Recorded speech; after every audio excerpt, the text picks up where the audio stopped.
Next, Seattle, you're up next. Let's talk about your 2026 season outlook and predictions. Quick recap about Seattle's season last year. Well, yeah, they won the Super Bowl, so they had a pretty damn good year.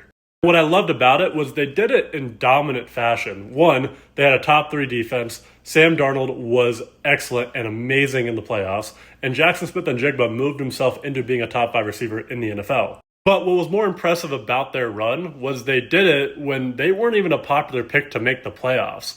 Like, sportsbooks had their odds closer to being the 3rd or 4th team in the division than them winning the division outright, or hell, even being the number 1 seed.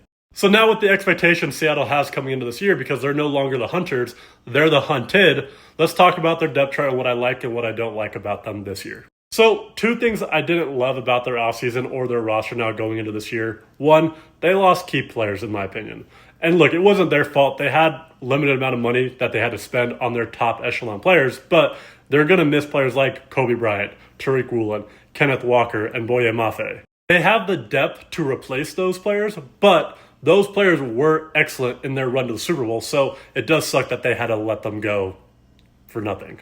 But my other concern about Seattle heading into this year is kind of their offense. And that sounds bad because they had an awesome offense last year, but they lost Clint Kubiak. Their running attack is very limited right now because Charbonnet is out with the ACL. They lost Kenneth Walker. They did draft Jadarian Price, but outside of him, the running back room is very thin. And then obviously you do have a top 5 receiver in the NFL in Njigba, but I did think you overpaid on Rashid Shaheed because I view him more as a specialist and just a gadget player than him being a legitimate wide receiver too. And you really need to hope that Torrey Horton takes the jump this season because I don't think Cooper Kupp at his age can do a lot anymore. I will say though, I'm a big fan of AJ Barner. I expect him to have a great season. And then the thing I love most about the Seahawks, 2 things. 1, I think Sam Darnold's still going to be excellent. But 2, your defense is probably not going to lose a jump because you had so much depth that you could replace players like Kobe Bryant and Boye Mafe and Tariq Woolen.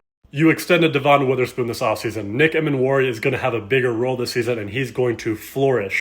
And then your pass rush is a top 8 pass rush in the NFL that will carry the Seahawks this year. So with all that said, I do expect a little bit of regression from Seattle just because tougher schedule. They're now viewed as the hunted and the expectation of repeating, right? So I have their ceiling, though, at 13-4, still capable of being the number 1 seed in the NFC. I have their floor at 10-7. I think this is still a damn good team. Toughest division in football. I had them 11-6, finishing 2nd in their division, 5th in the conference, but still being a threat to make it out of the NFC. Let me know if you agree or disagree in the comments down below. Have a great day.